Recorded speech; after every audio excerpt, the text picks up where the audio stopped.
Namaskar. I am Dr. Apala Mishra and I have secured All India rank 9 this year in the UPSC CSE exam.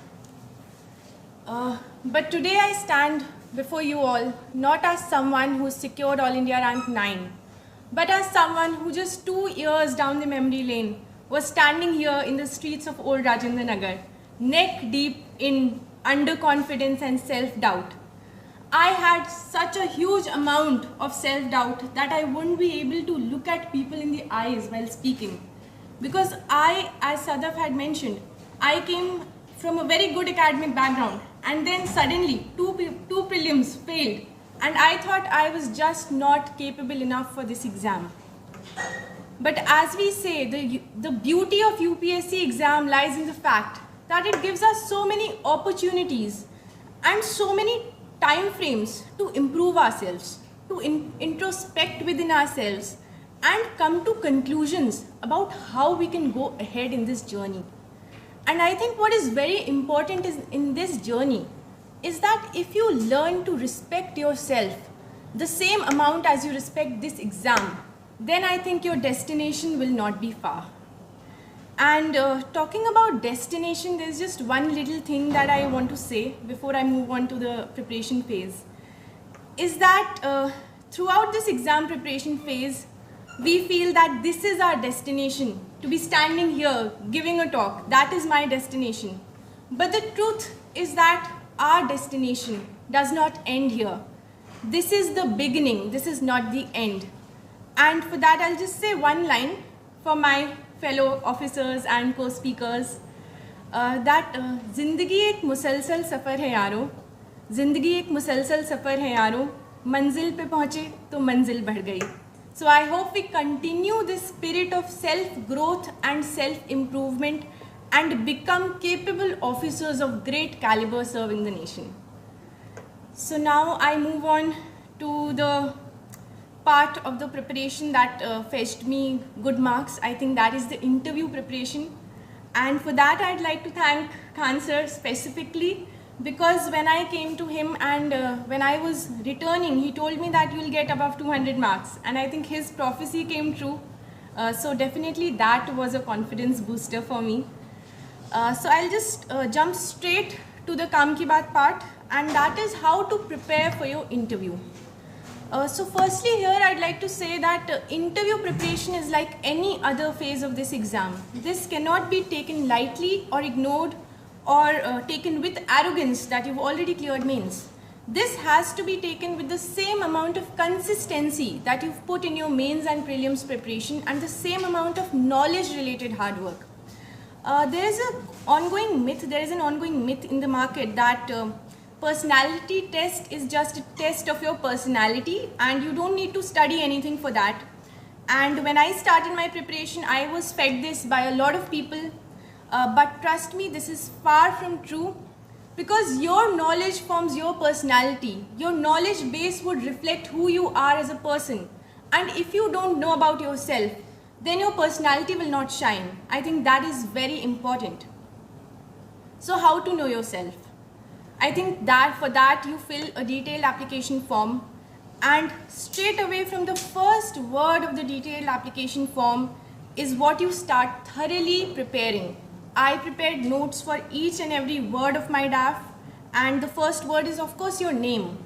And coincidentally the first question asked to me in my main interview was the meaning of my name, and a huge discussion followed through. So I think you must be prepared with anything and everything. It does not mean that you ignore your GS aspects. For example, if my mother is a teacher, so I should know not just about her profession and occupation, I should also know what is the education scenario in India? What are the challenges of education system? What is the new education policy about? I should have a holistic view of every little aspect that is mentioned in my DAF and related with the GS aspects. So I think that requires a lot of notes making. The second aspect of this knowledge part is the current affairs portion. Now what happens that as long as we are reading and preparing for mains, we have this tendency to learn a few things, learn the names of committees, and also as a lot of co-speakers mentioned, tendency of bluffing examples. I also had that. But what happens in interview is that you cannot bluff.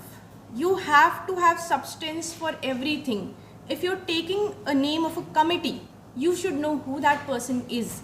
Otherwise, it would seem that you've just memorized everything and just come straight away to the interview hall. So that won't do.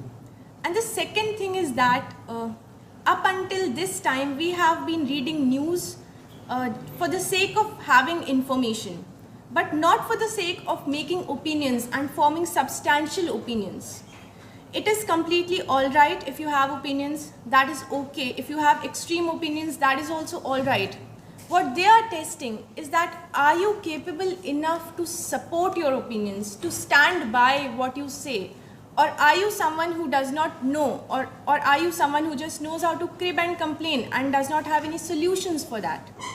So whenever you read the newspapers, read it in a manner as to what you will say about it in the interview stage. For example, if Afghanistan situation is going on, you must know what opinion do you have, what should be India's stand, what should be the regional approach. You should have a very holistic outlook and you should have your own opinion ready. Because in my interview also they'd ask me, tell us your opinion specifically. So you should be prepared with that. So this was the knowledge aspect. The second aspect of the interview preparation is the presentation aspect. Now you should know what the board is looking for.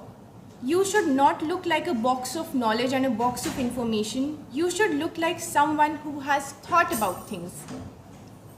I think that is the most major and basic prerequisite for interview. You should know, look like someone who has an opinion, who is a balanced personality and who is an approachable person, who is humble. You should not look like an arrogant officer. You should look like an officer who would do good for the country. You know, it is said, enter like an officer, answer like an officer, and leave like an officer. And that should be your basic mantra of appearing for the interview stage. And lastly, I just say that one thing that is very important throughout this preparation and especially during the interview stage, and that is having confidence in yourself. A lot of times we do study, but we feel like we do not know enough. But the reality is that we do know enough. We just don't know how to express it. So have that confidence in yourself, have that belief in yourself, keep yourself motivated at all times of the preparation. That is very necessary. Don't ask yourself unnecessary questions like, don't quit before actually giving the exam. Once you're done with the exam, then you can do anything, but don't create negativity around you before you've actually appeared for the exam. Have that faith in yourself, have faith in your preparation, have faith in your knowledge. You know, it is said that success is 1% inspiration and 99% perspiration. So all these talks that might give 1% inspiration, but 99% perspiration is what we have to do and what everyone here has done. So all the best to everyone. Thank you.